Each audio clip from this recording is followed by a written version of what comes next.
She came to Silver Creek looking for the man who killed her husband. He was the sheriff who had spent 4 years punishing himself for a truth he could not escape. Between Clara Davis and Clint Dawson stood a grave, a secret, and a wound too deep for words. But on the lonely roads of the western frontier, even broken hearts can find the courage to speak. Will Clara find justice for Arthur? And can a man who lost himself in guilt ever be worthy of forgiveness? If you believe stories like this still matter, share your thoughts in the comments.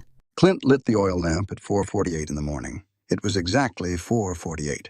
Not a minute before, not a minute after. He did it for one simple reason. If he stayed in the bed until 5, he would close his eyes again. And if he closed his eyes, the memory would come back. The memory of a cold, dark night that refused to stay in the past. So Clint got up every single day for 4 long years. He didn't call it insomnia. Calling it an illness made it sound like something you could cure with medicine or a long rest. He called it a habit. It sounded better that way. It made him feel like he was in control of his own mind. But he wasn't. Not really. The room was quiet. The small town of Silver Creek was still asleep under the early autumn sky of 1878. Clint stood by his desk. He adjusted the wick of the lamp. A warm, yellow glow spread across the wooden floorboards. The room was perfectly neat. It was not the neatness of a man who was relaxed, but the neatness of a man who feared the chaos inside his own thoughts. On the left side of the desk there was a stack of papers. They formed a perfectly straight line. Next to the papers sat a list of jobs for the day. The list was 2 pages long. It was written in Clint's sharp, clear handwriting.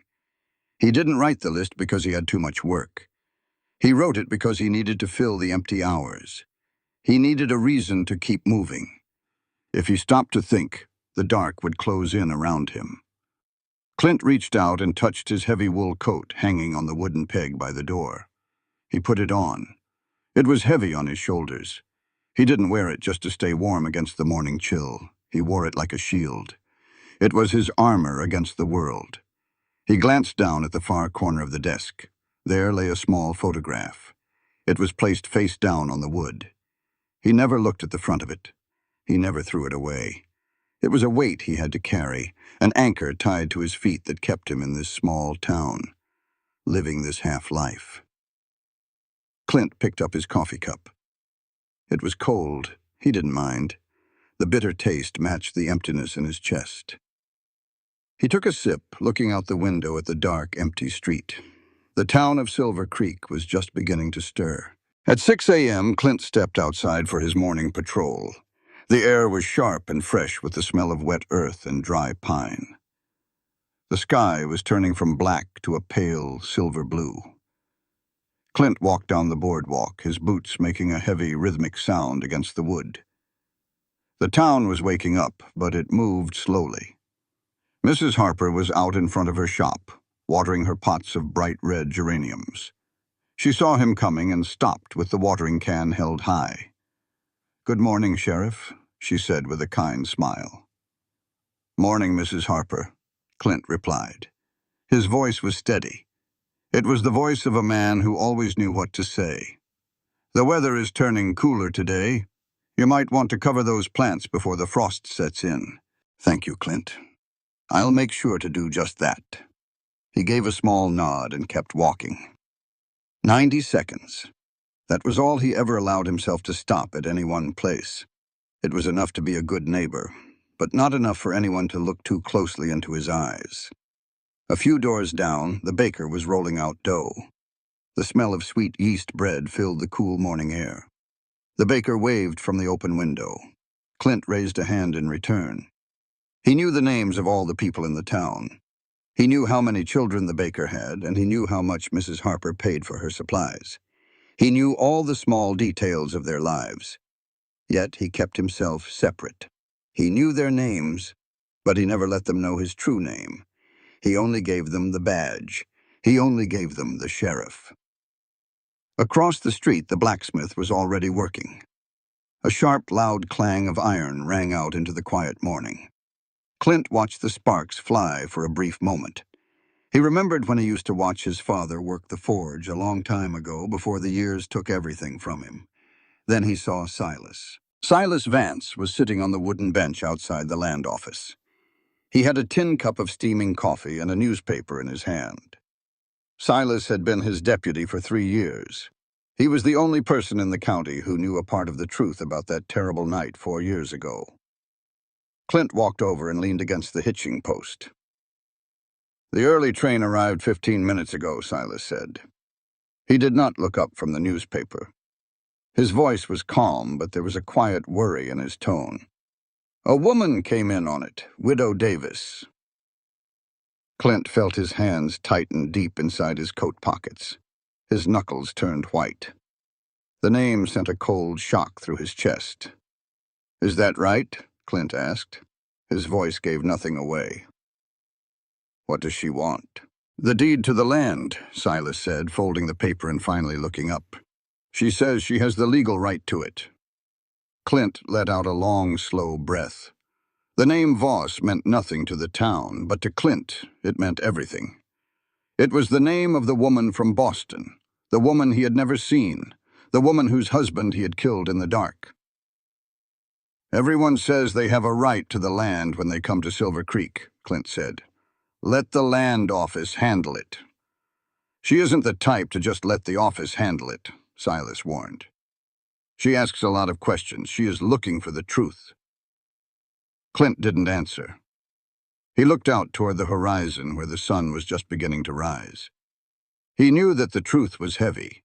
It was a storm gathering on the edge of the prairie. It was only a matter of time before it hit the town. Clint returned to his office. He closed the heavy wooden door behind him. The silence of the room was loud. It was like a heavy blanket that he couldn't push off. He stood at his desk and looked at the photograph. He reached out with a trembling hand and turned it over. The image looked back at him. It was a young man, about 5 years younger than Clint, standing in front of a small house that was still being built. The man had a warm, open smile. He had his arm around a woman.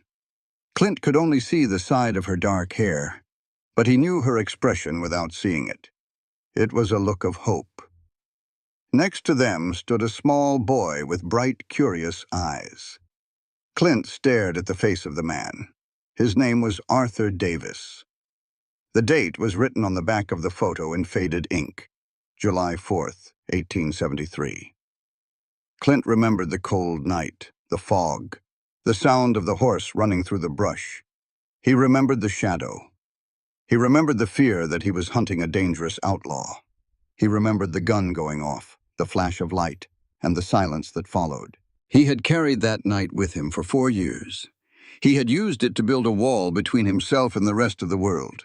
There is a deep lesson here, one that most men take a lifetime to learn, often at great cost to their own souls.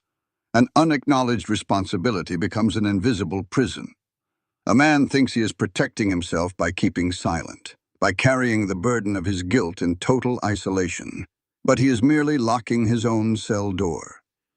Clint had believed that his silence was a form of justice, a penance for his mistake.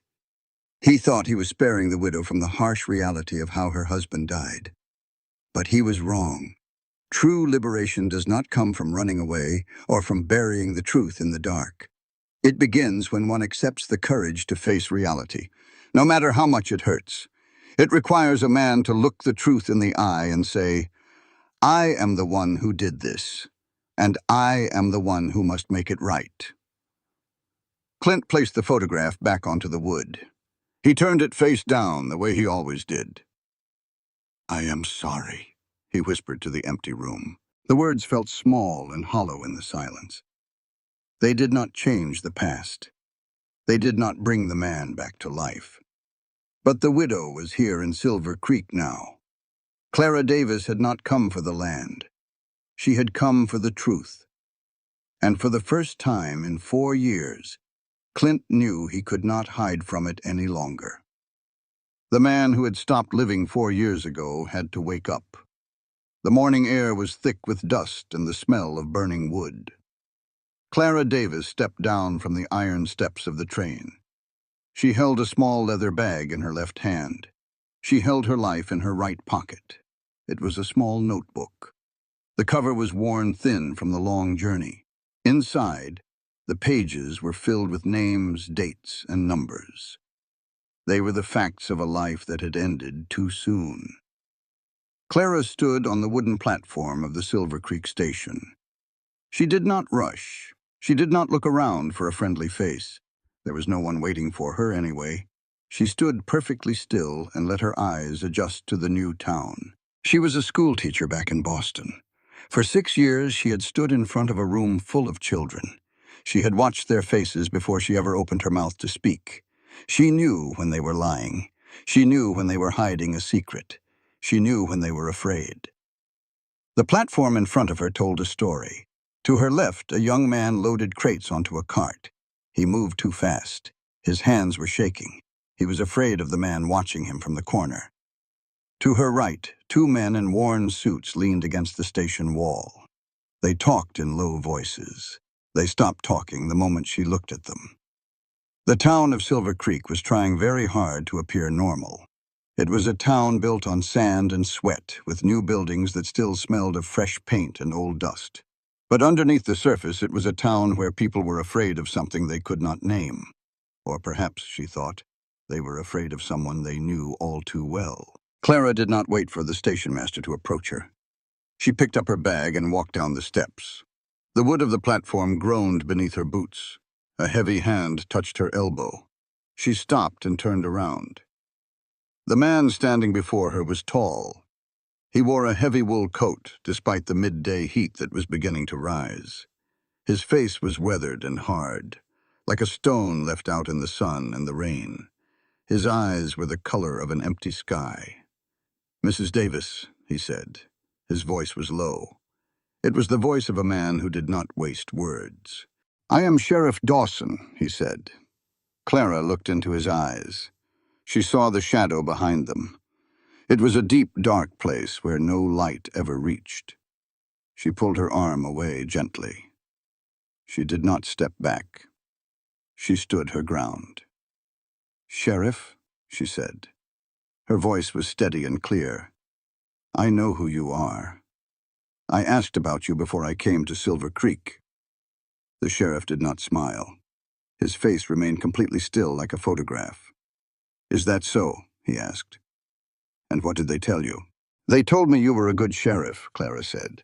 "They told me you are here every day, from morning until night. But they did not tell me why a man with a badge spends all his time hiding in a room by himself."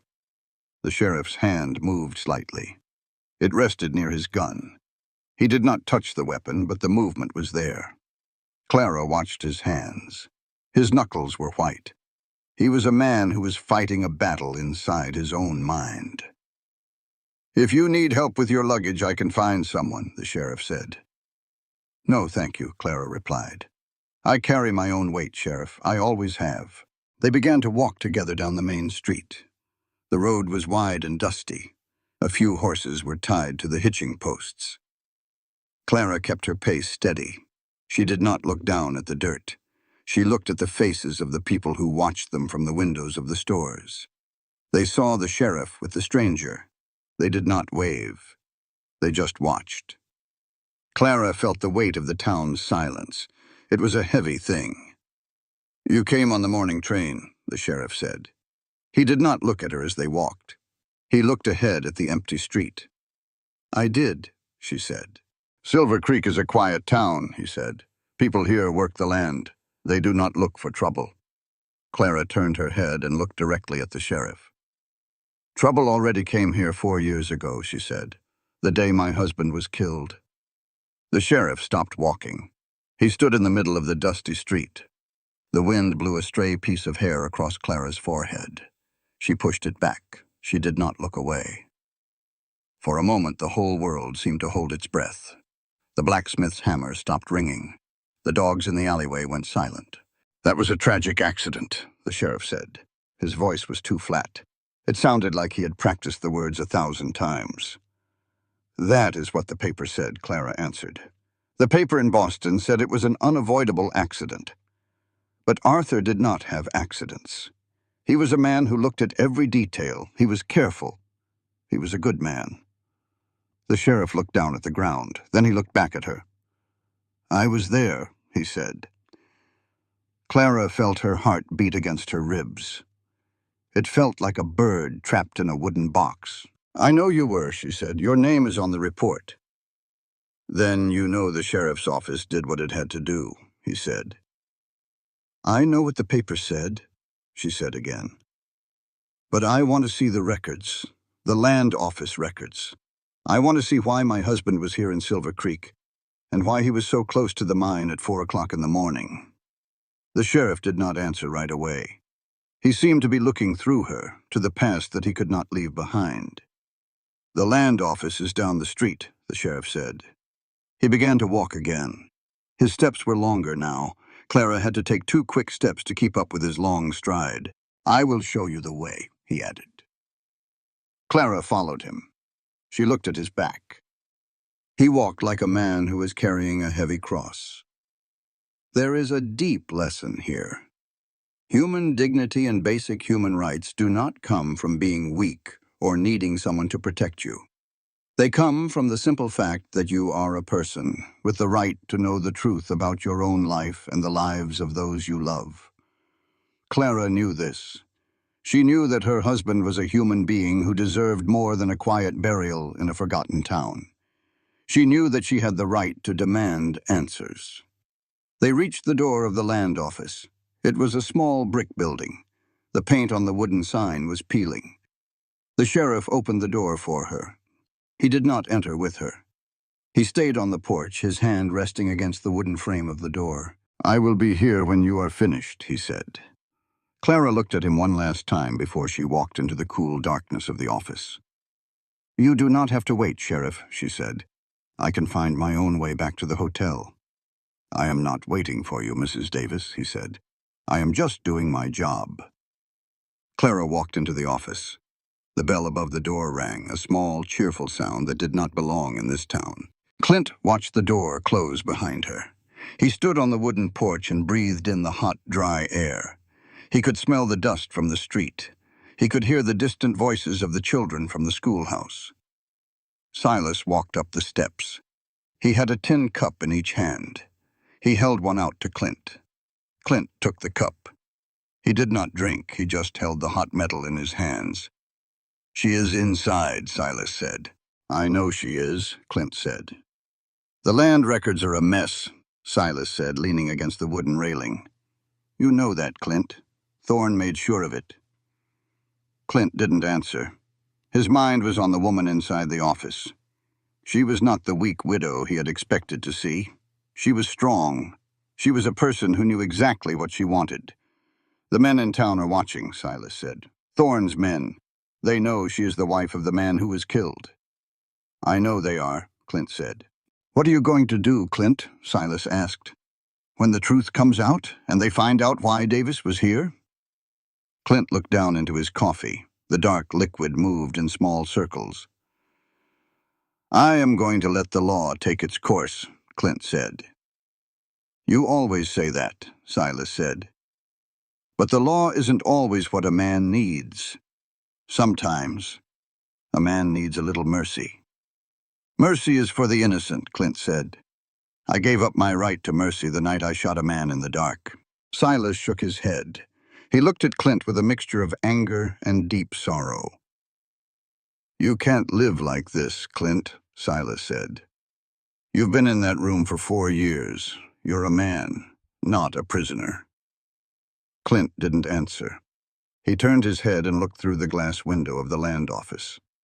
Clara was standing at the counter. She was talking to the clerk. Her back was straight, her head was held high. She was a person who deserved the truth.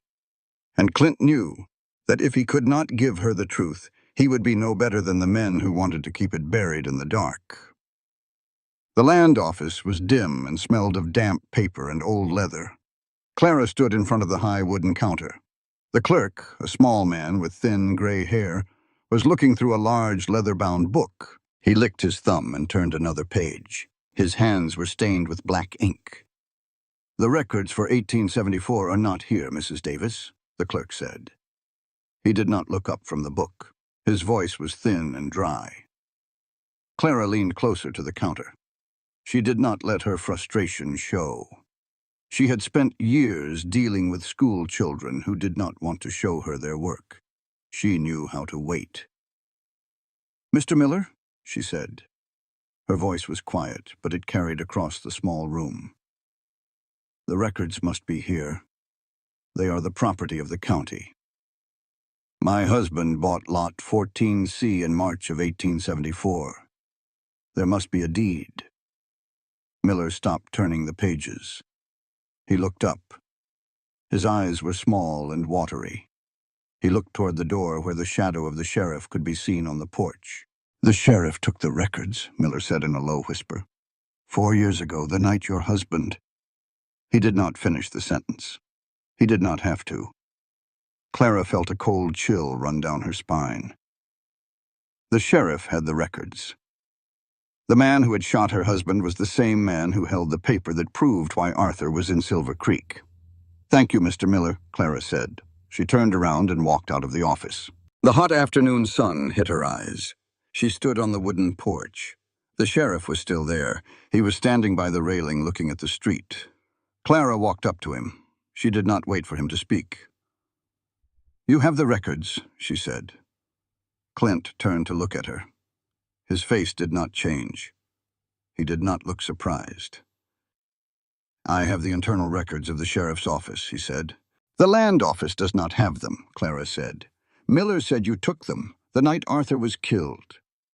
Clint looked at her for a long, slow moment. The wind blew a stray piece of dust into the air between them. "I did," Clint said. "Why?" Clara asked. "Because they were part of the investigation," Clint said. "An investigation that took 5 minutes and ended with no one held responsible," Clara said. Her voice was rising now. The anger that she had kept hidden for 14 months was beginning to break through. Clint looked down at the ground. He looked like a man who was used to being hit. "Let's go back to the office," he said.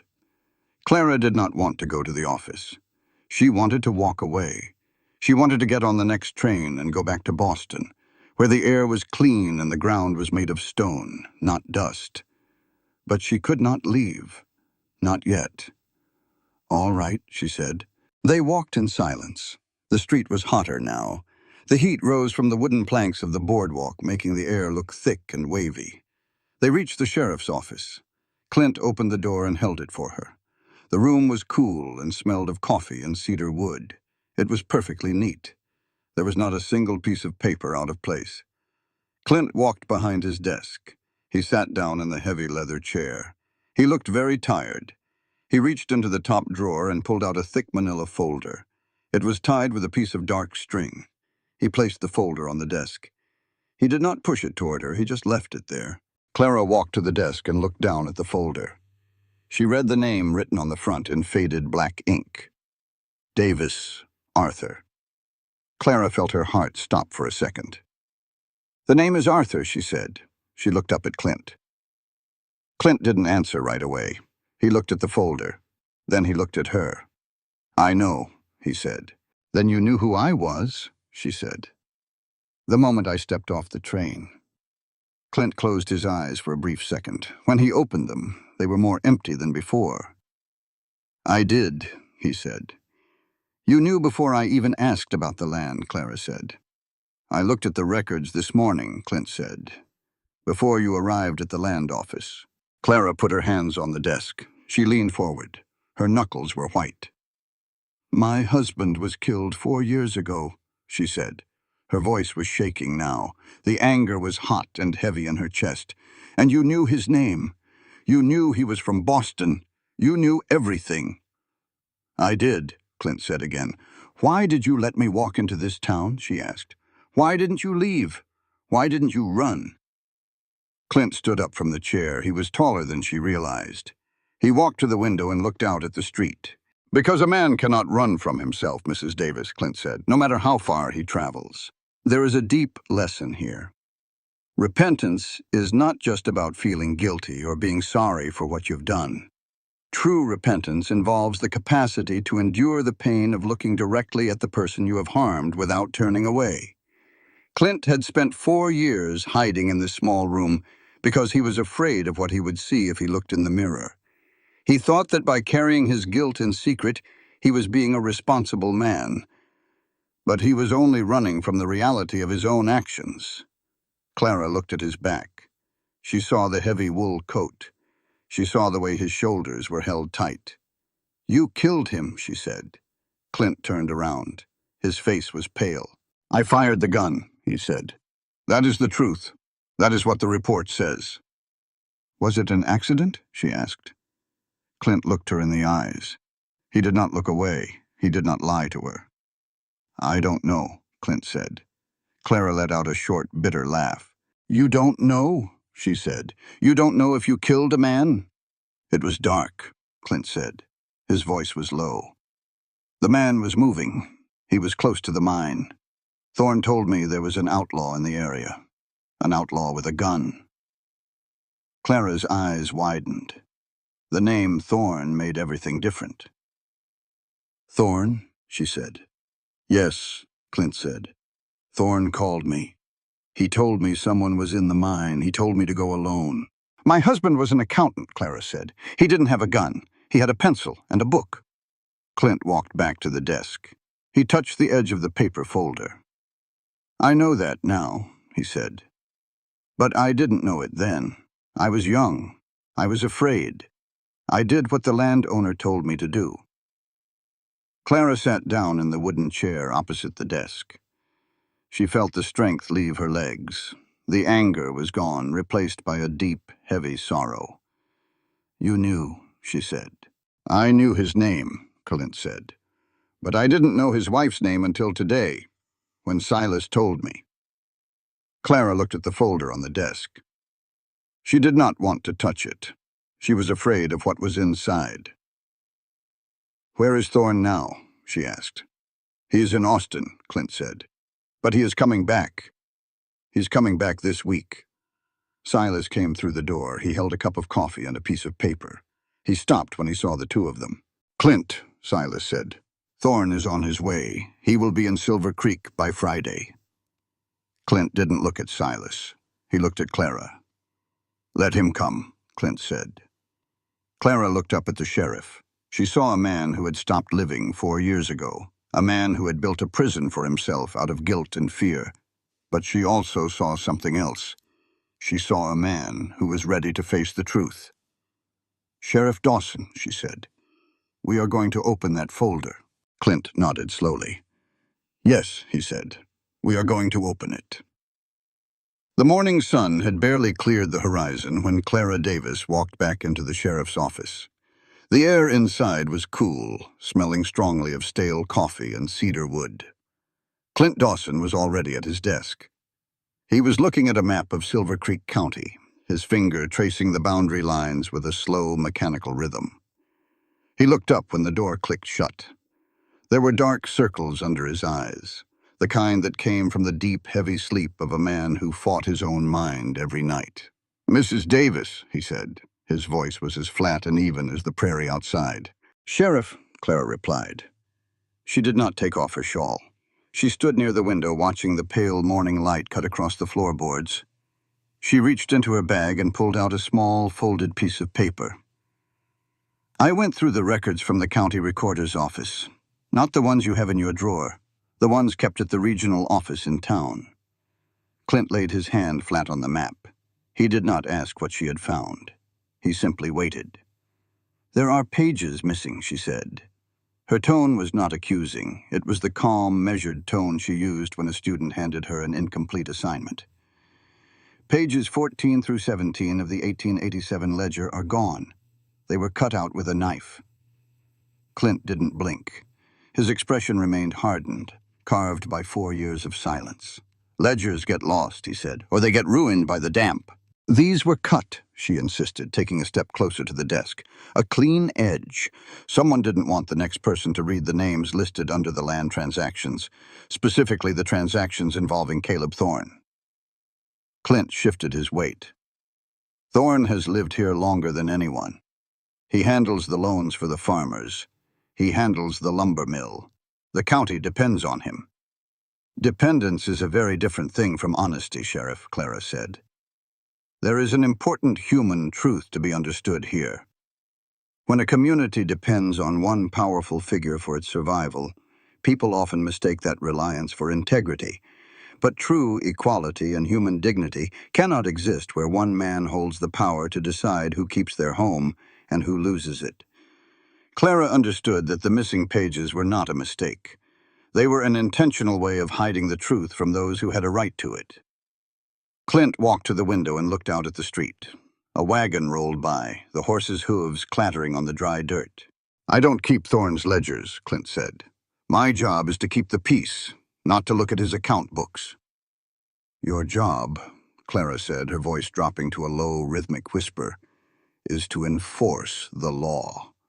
If a man takes something that does not belong to him, the law says he is a thief."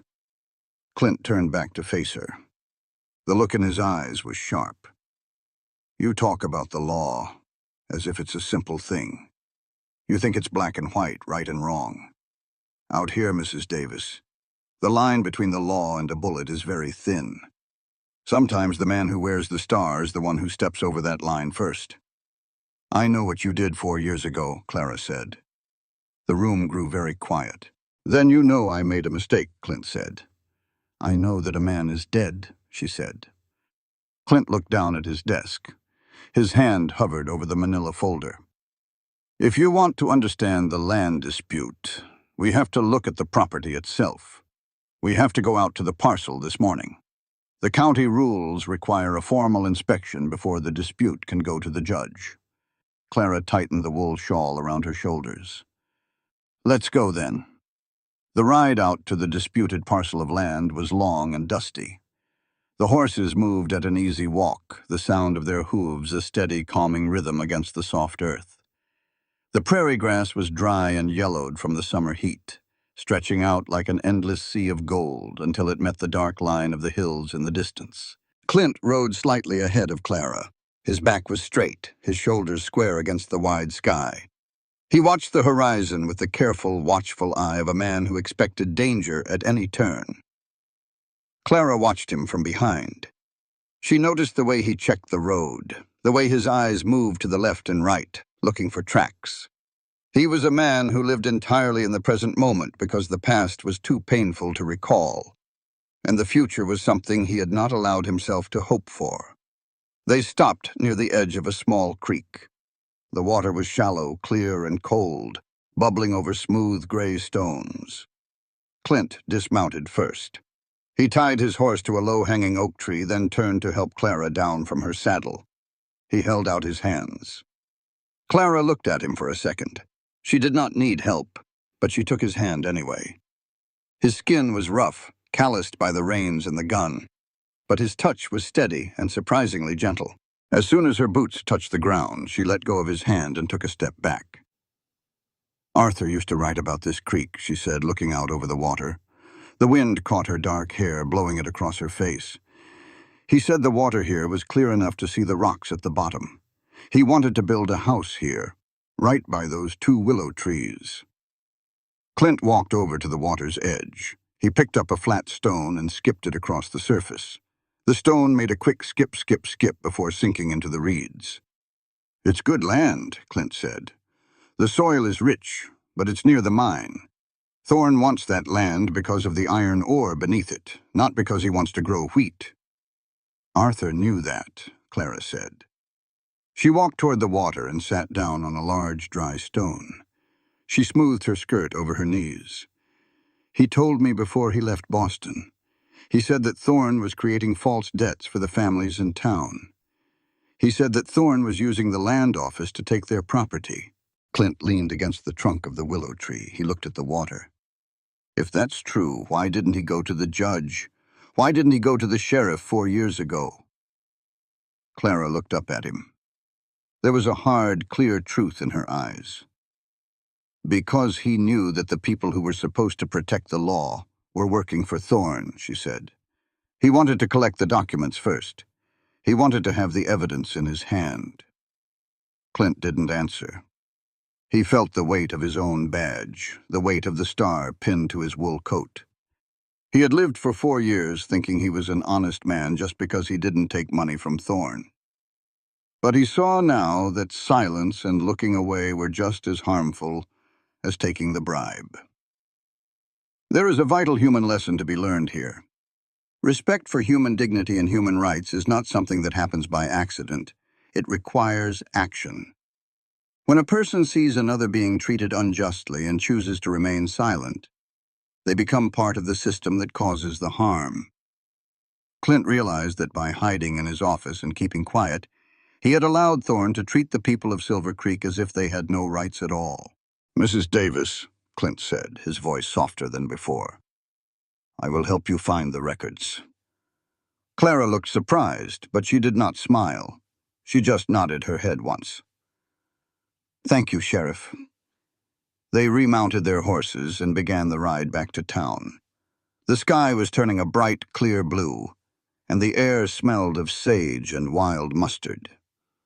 They rode side by side now, their horses close enough to let their stirrups click together.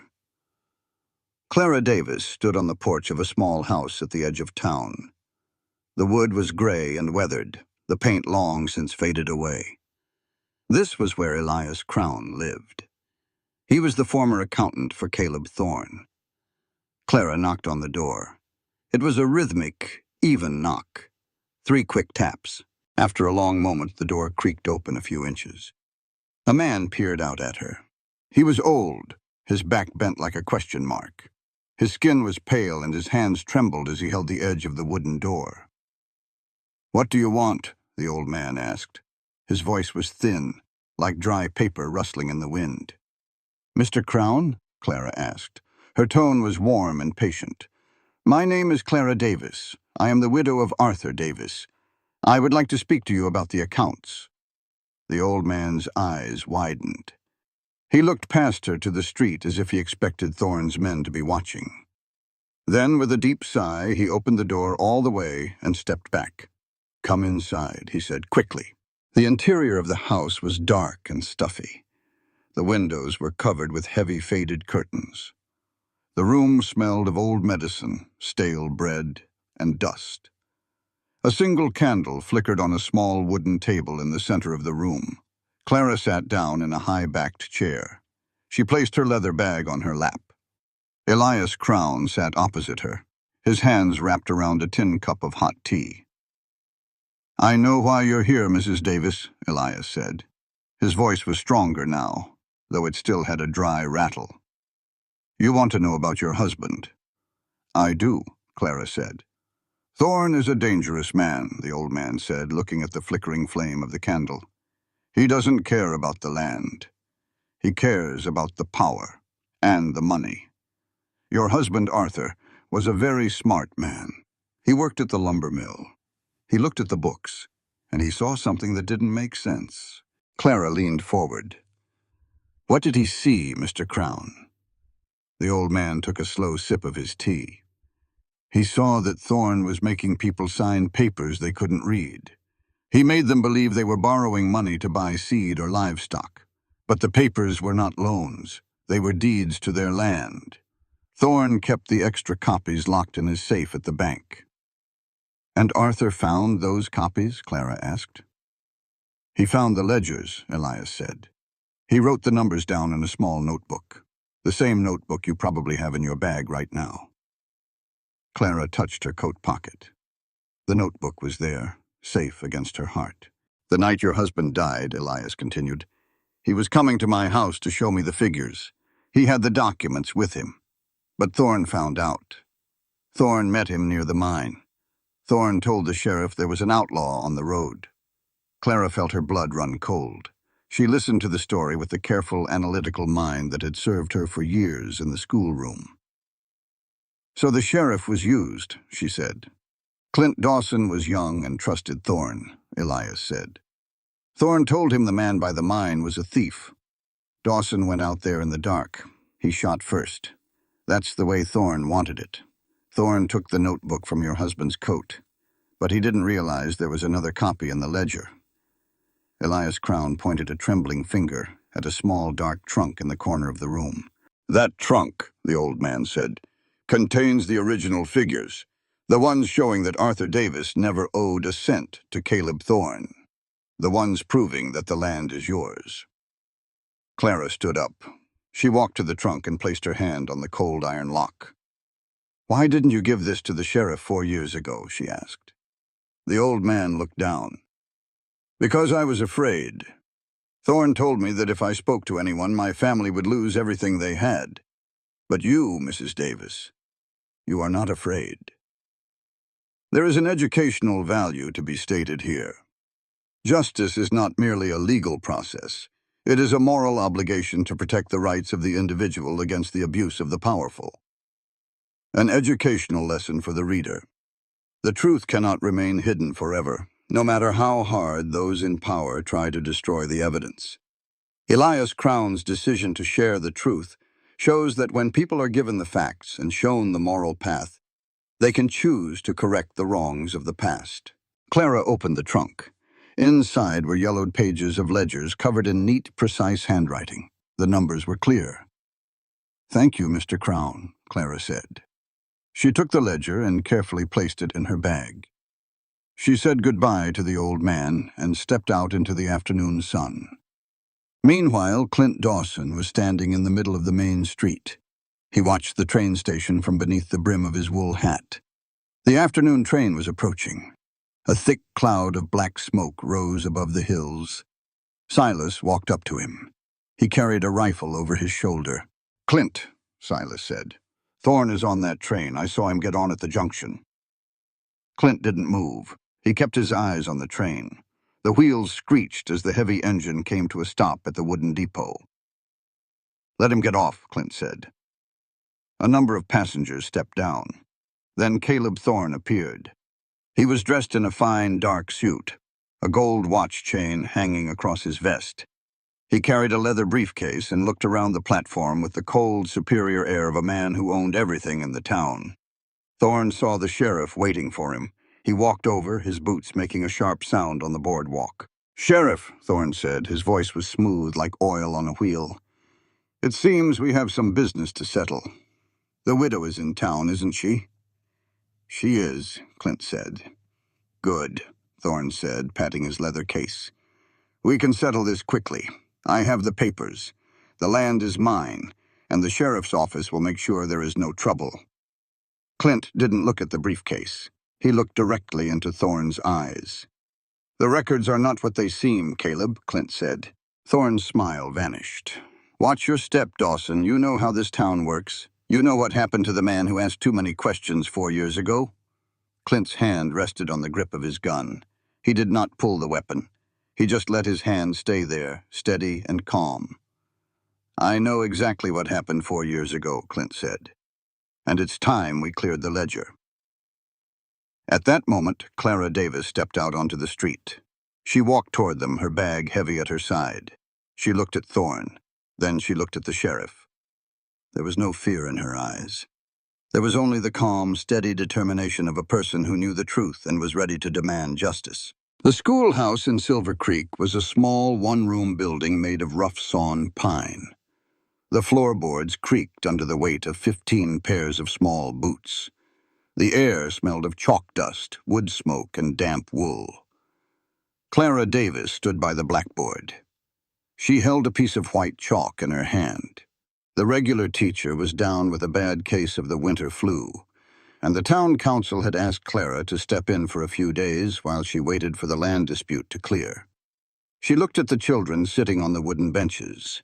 They were the children of the town's bakers, farmers, and blacksmiths. They had the same cautious look in their eyes that the adults did. They moved quietly and spoke in whispers. Clara walked between the rows of desks. She stopped by the desk of a young boy named Tommy. He was struggling with a simple arithmetic problem, his small hand gripping the pencil so tightly that his knuckles were white. "Let's look at it together," Clara said. Her voice was not loud. It was steady and patient. "You don't have to get it right the first time. The numbers are just tools. They don't want to trick you. They just want to tell you the truth." Tommy looked up. His eyes were wide and filled with the fear of making a mistake. "My pa says if I can't do the math, I won't amount to nothing out here," Tommy whispered. Clara knelt down so she was at eye level with the boy. "Your pa is wrong," she said clearly. A mistake is not a failure. It is simply a step toward learning the truth. There is a deep lesson for us here. The human capacity to learn and grow does not come from perfection. It comes from the willingness to try, to make mistakes, and to understand those mistakes with the help of those around us. Tommy nodded slowly. He let out a small breath and began to write on his slate. Clara stood up and walked to the window. Outside, Clint Dawson was walking past on his morning patrol. His wool coat hung heavy over his broad shoulders. He stopped for a moment and looked through the glass window. He didn't wave. He just watched her. Clara did not look away. She saw the lines on his face and the tiredness in his stance. He was watching the way she treated the children. He was watching the way she took the fear out of the room. Clint stood there for nearly 2 minutes. He didn't move. In that quiet moment, he saw that Clara was not just a woman looking for the ledger. She was a person who brought light into a place that had been dark for a very long time. Then he nodded to himself and kept walking. His pace was slow, steady, and rhythmic as he continued his patrol down the dusty road. Later that evening, Silas Vance stopped by the boarding house. He held a small basket of fresh apples and a loaf of bread. "Clint's cooking at the office," Silas said, leaning against the doorframe. "Well, if you can call boiling beans and slicing salted pork cooking. He told me to tell you that the land office will be open tomorrow morning at 9. The judge sent the papers from Austin." Clara took the basket. "Thank you, Silas." "Come on over," Silas said. "It's better than eating alone in the hotel dining room. It's too quiet in that town hall, even for a man who likes his own thoughts." Clara hesitated. She had no desire to spend time with the man who had shot her husband. But she knew that if she wanted the truth, she had to stay near the source. "All right," she said. The sheriff's office was warm when Clara arrived. Clint had cleared the table, and there were 3 tin plates and a pot of coffee sitting on the wood. The dinner started with a heavy, difficult silence. The only sound was the clinking of the tin forks against the plates. "The beans are tough," Clint said. He didn't look at her. "They're fine," Clara replied. Silas poured the coffee. He sat back and looked at the two of them with a steady, watchful expression. He had known Clint for a long time. He knew what the last 4 years had done to the man.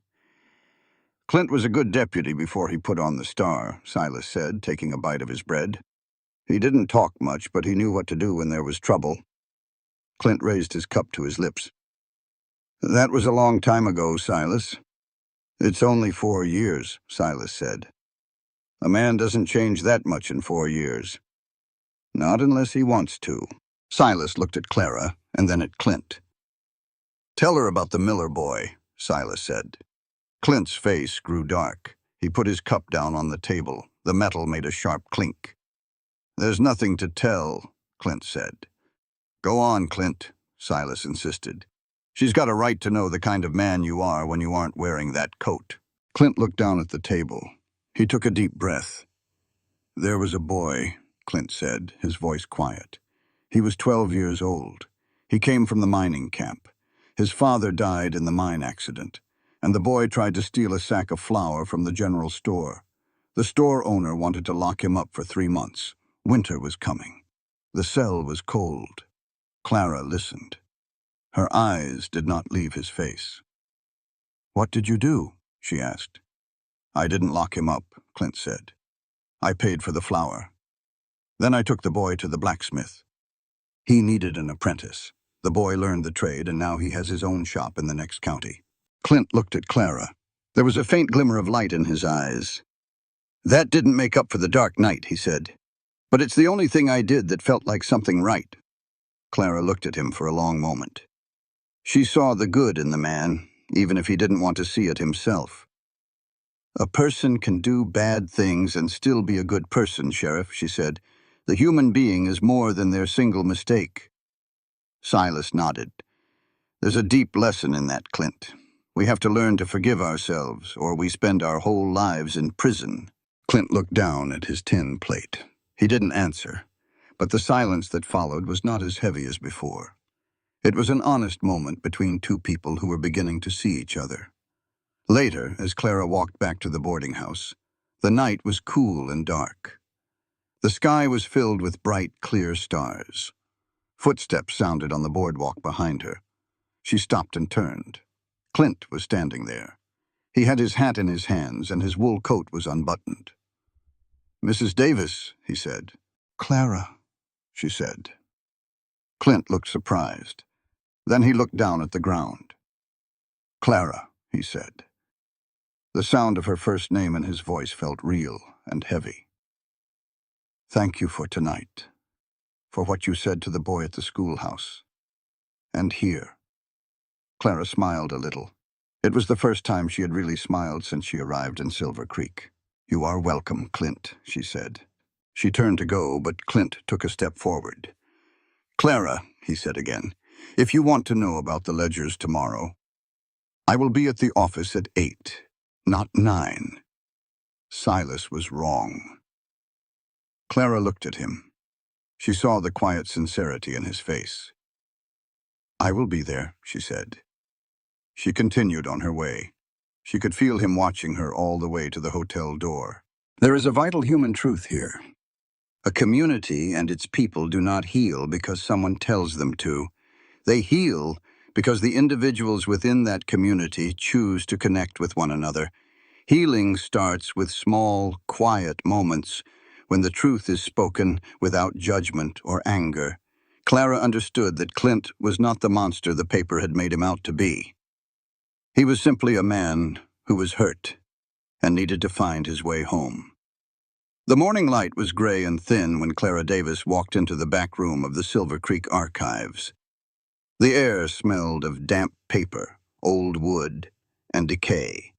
The county clerk had given her the key to the storage room so she could review the tax records from 1874 to 1878. Clara carried a small lantern in one hand. She placed it on the wooden table. She opened the large, leather-bound box. The papers were yellowed and brittle. Many of them were covered in a layer of fine dust. Clara went through each page, her eyes scanning the neat columns of figures and names. She was looking for the name Davis. In the middle of a stack of tax receipts, she found a thin manila folder. It was marked Sheriff's Personal Record. Clara opened it. Inside was a piece of heavy paper. It was an internal review of the incident that happened on the night of March 14, 1874. It was written in Clint Dawson's handwriting. She read the words on the page.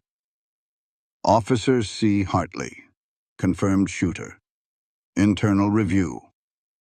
Incident classified as unavoidable error. File closed by order of County Sheriff's Office." Clara's hands began to shake. She held the paper closer to the lantern light. There was another page attached to it. It was a letter from Caleb Thorne telling the sheriff to go to the mine at night. It said that the man there was an outlaw and should be stopped at any cost.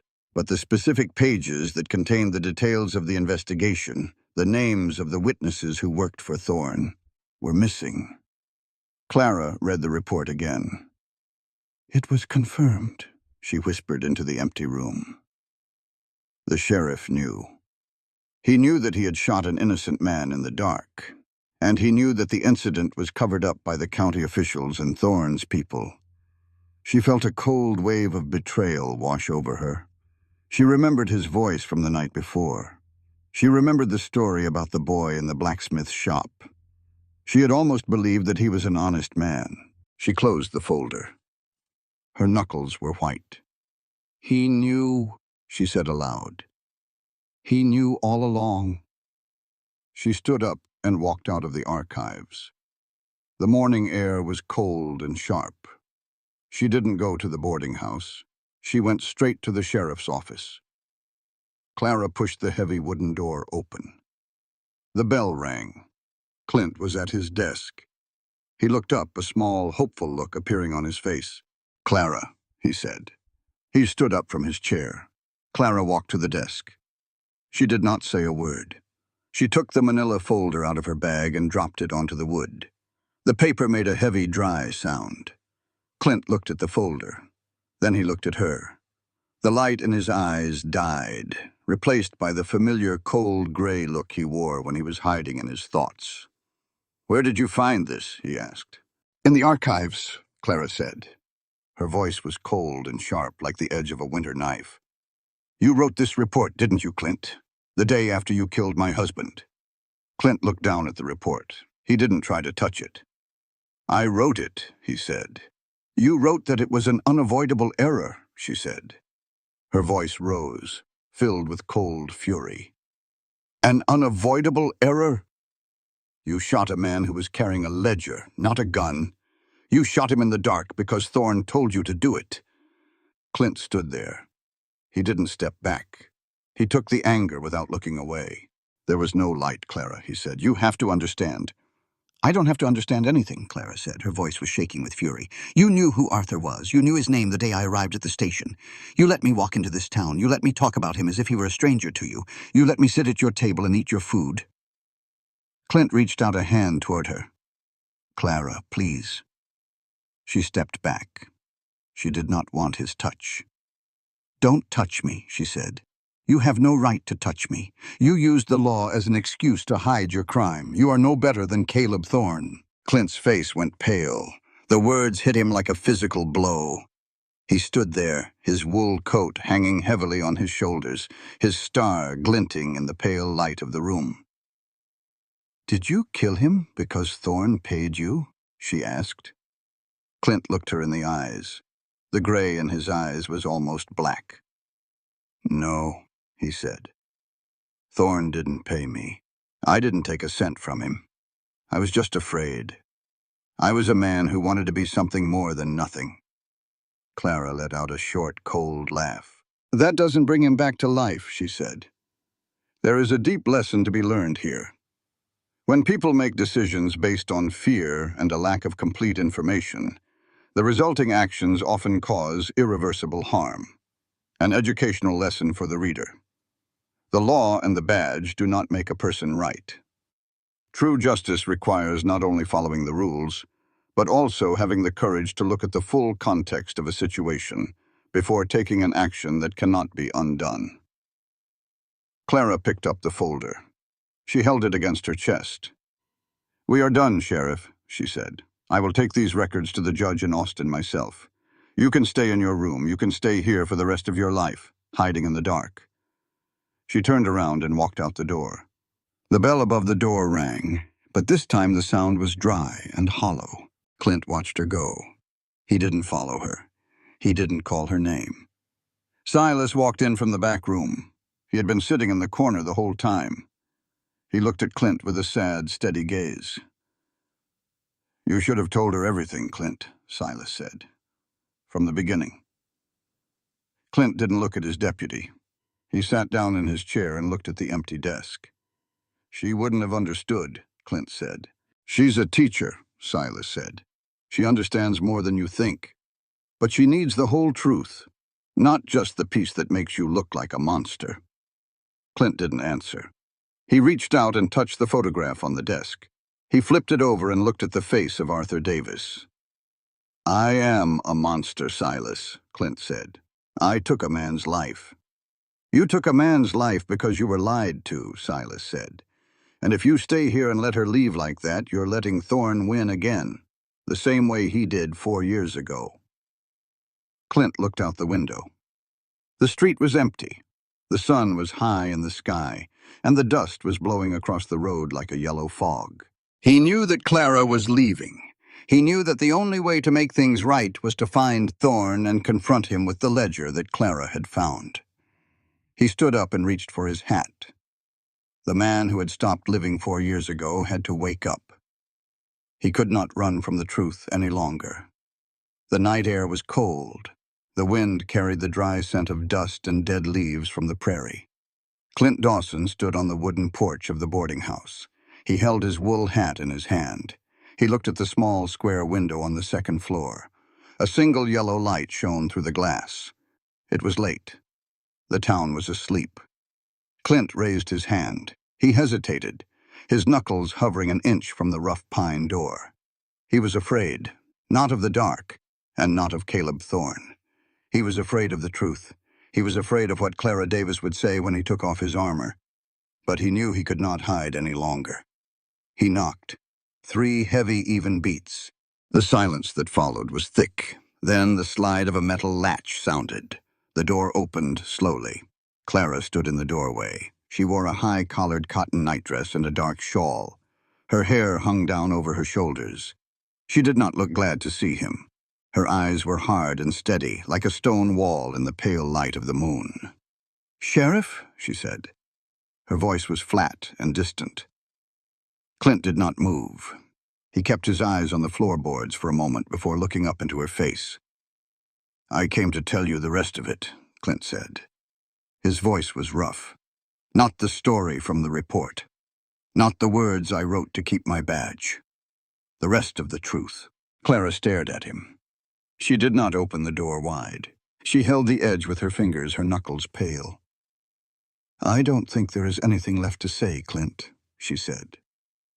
"There is," he insisted. "You have a right to know how it happened. You have a right to know why your husband died." Clara stepped to the side. She left the door open and walked back into the small, dark room. Clint stepped inside.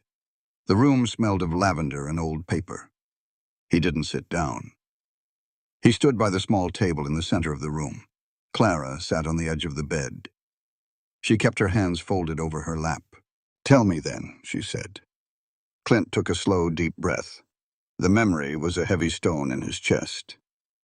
"It was 3 a.m, Clint began. His voice was quiet. "The wind was howling. Thorne came to my office. He had a lantern in his hand. He looked panicked.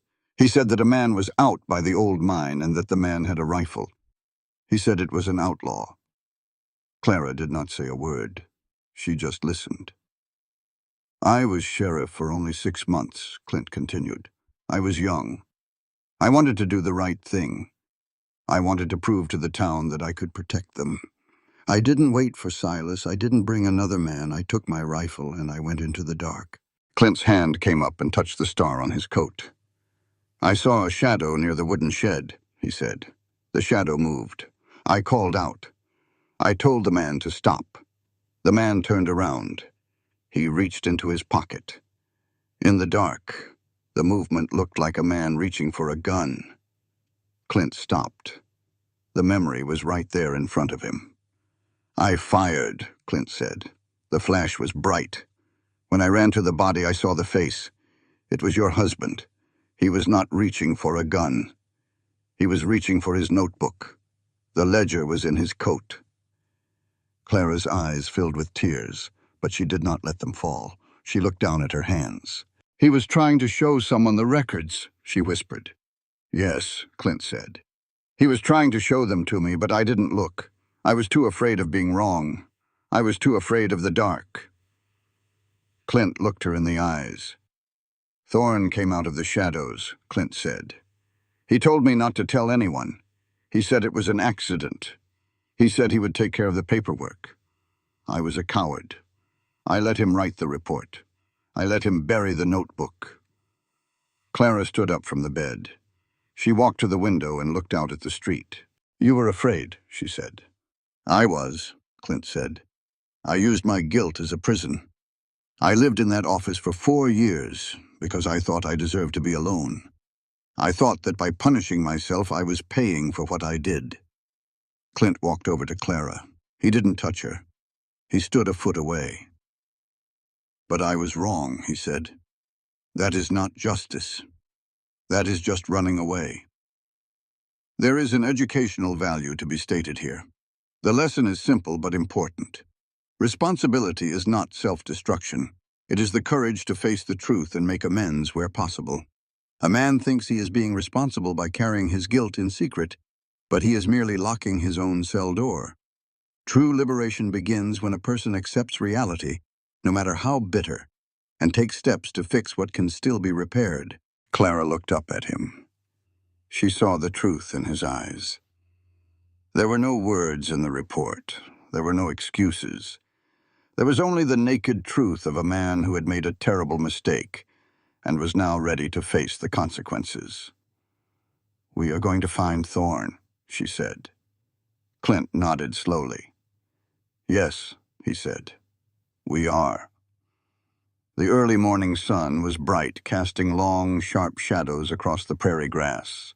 Clint Dawson and Clara Davis rode side by side toward the disputed parcel of land.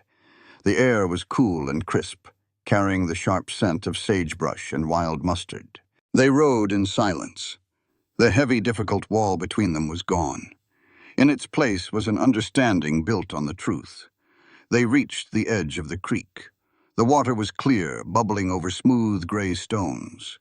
Clint dismounted and tied his horse to a low oak tree. He walked over and helped Clara down from her saddle. She looked at the half-built house standing on the ridge. The wooden frame was gray, weathered by 4 years of wind and rain. "Arthur wanted the house here," Clara said. Her voice was soft. She looked at the willow trees by the bank. "It's a good place for a house," Clint said. He walked to the foundation of the building. The pine boards had been laid down by a man who took care with his work. The ground beneath the boards was dry and packed hard. "Elias Crown told me the records are hidden near the fireplace," Clara said. She took a piece of paper out of her bag. "He gave me a note from Arthur. It says to look beneath the third plank from the north wall." Clint knelt down. He laid his heavy wool coat on the grass and took a small hunting knife from his belt. He placed the point of the knife under the edge of the third wooden plank. The wood creaked, but it did not break. He applied pressure. With a loud snap, the old nail pulled free from the pine. Clint lifted the plank. Beneath it was a shallow hole in the dry earth. Inside the hole lay a small metal box, wrapped in oilskin to protect it from the dampness of the ground. Clint reached into the hole and pulled the box out. He wiped the dust from the metal lid. "This is it," he said. Clara knelt beside him. She opened the metal latch. The lid lifted with a squeak. Inside the box were several thick ledger pages and a collection of letters. The pages were covered in neat, precise ink writing.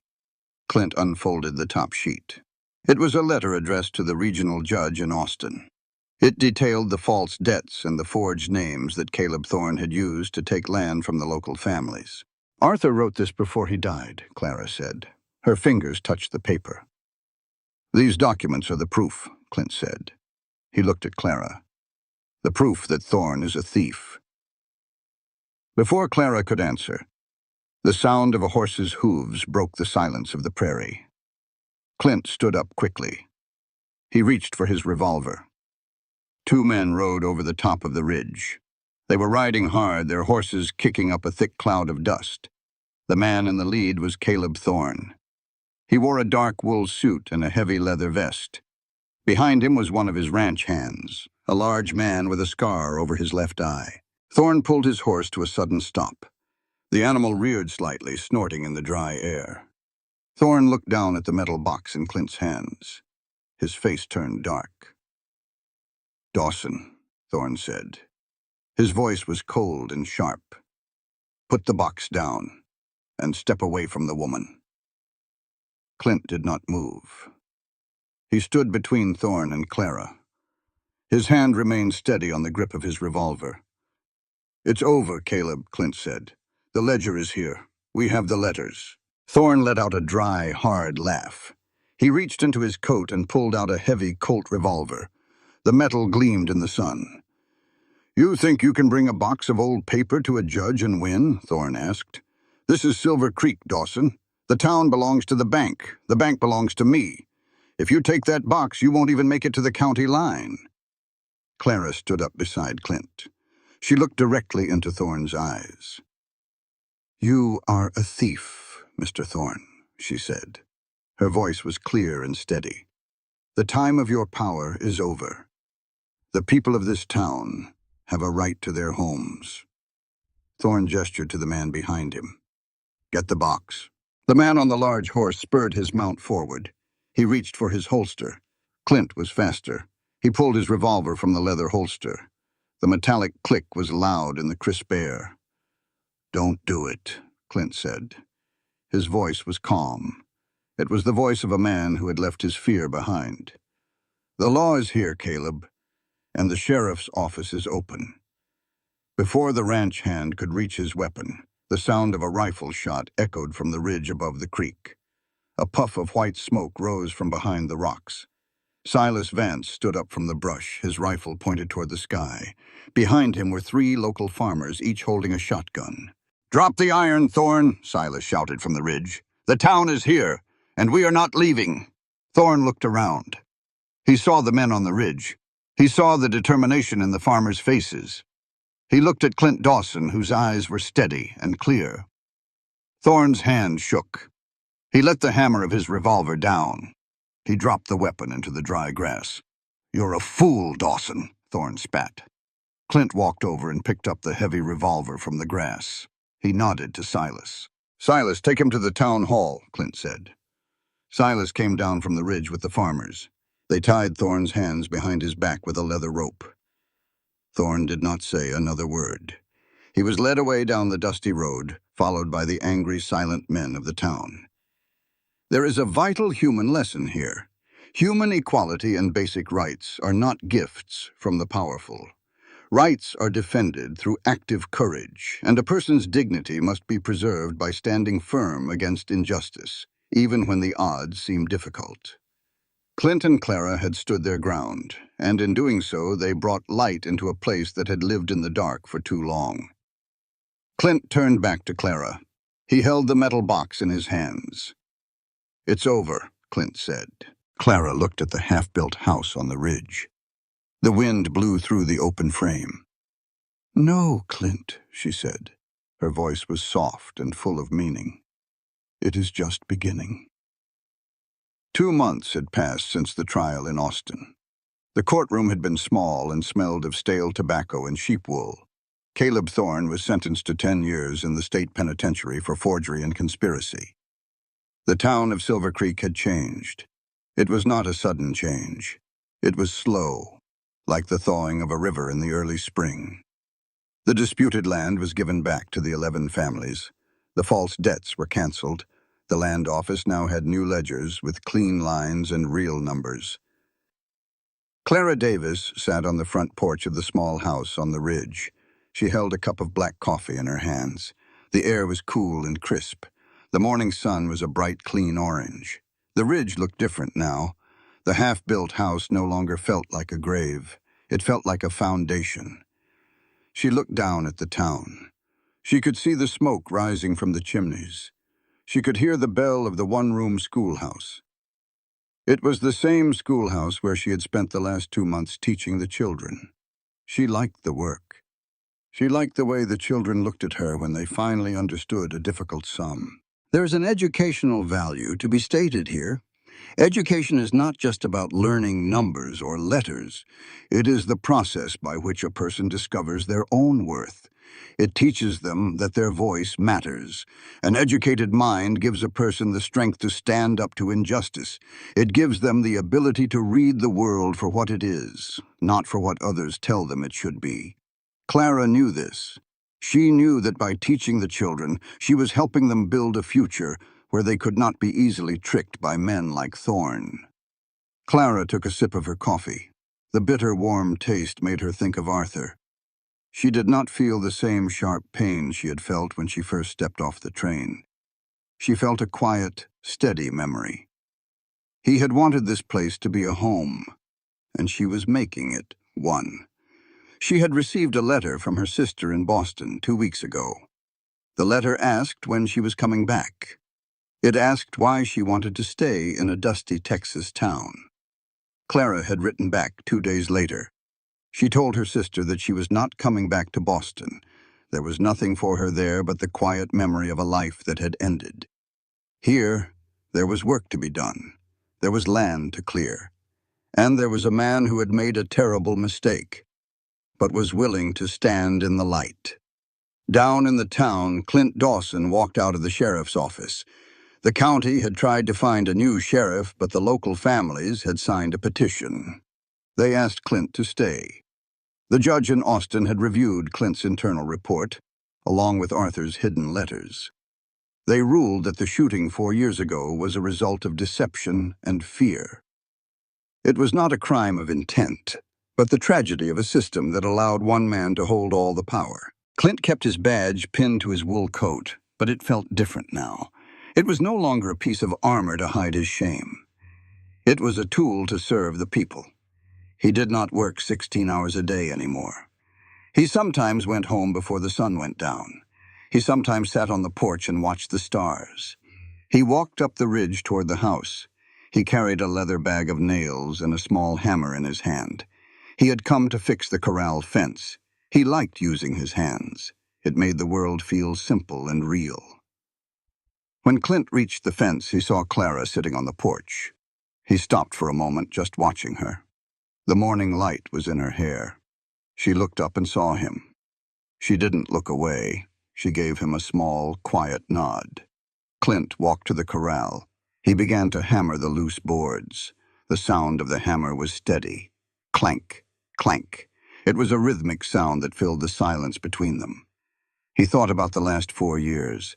He thought about the small, dark room where he had hidden from his own mind. He had believed that silence was the only way to carry his guilt. There is an educational value to be stated here. Pain and guilt are not meant to be kept in the dark. When a person hides their mistakes, they make the mistake their master. But when they bring the mistake into the light, they become its master. Clint had learned that responsibility is not an act of self-punishment. It is the brave act of facing the consequences of one's actions and making things right for the people who were harmed. Clint placed a nail in the wood and struck it hard. The nail went straight into the pine. Clint walked up the steps of the porch. He wiped his dusty hands on his trousers. He took off his hat. "Morning, Clara," he said. "Morning, Clint," she replied. She pointed to the chair on the right side of the door. "There is coffee in the pot if you want some." Clint sat down in the chair. It was an old wooden rocking chair. He took the tin cup Clara handed him. He didn't drink. He just held the warm metal in his hands. "The trial in Austin is over," he said. "I know," she said. "Silas told me this morning." They sat in silence for a few minutes. It was not the heavy, awkward silence of the first day she'd arrived in Silver Creek. It was the quiet, rhythmic silence of two people who understood each other's past. "The county asked me to stay on as sheriff for another 2 years," Clint said. "The new judges are coming in from the north. They said the law will be applied equally from now on." Clara looked out at the hills. The grass was turning green after the late summer rain. "That is how it should be," she said. "The law is only as good as the people who enforce it, and the people who are willing to stand up for it." Clint looked at her. He looked at the side of her face. He saw the strength in her jaw. She was not a woman who needed protection. She was a person who stood beside the law, just as she had stood beside him on the day they found the ledger. "Clara," Clint said.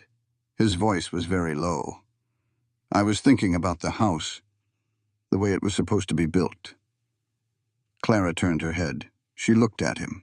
"It is my house now, Clint," she said. "I know," Clint said, "but the roof needs work. The front door needs to be hung straight. I have some pine timber down at the mill. I can bring it up on Saturday." Clara didn't answer right away. She watched his eyes. She saw the change in him. The hollow, empty look was gone. It had been replaced by the steady look of a man who was alive and present in the world. "Saturday will be fine," she said. "But I have to teach the morning session. I don't get done until noon." "I can wait until noon," Clint said. He took a sip of the coffee. It was strong and dark. "Clara," he said again, "I am not asking you to forget what happened.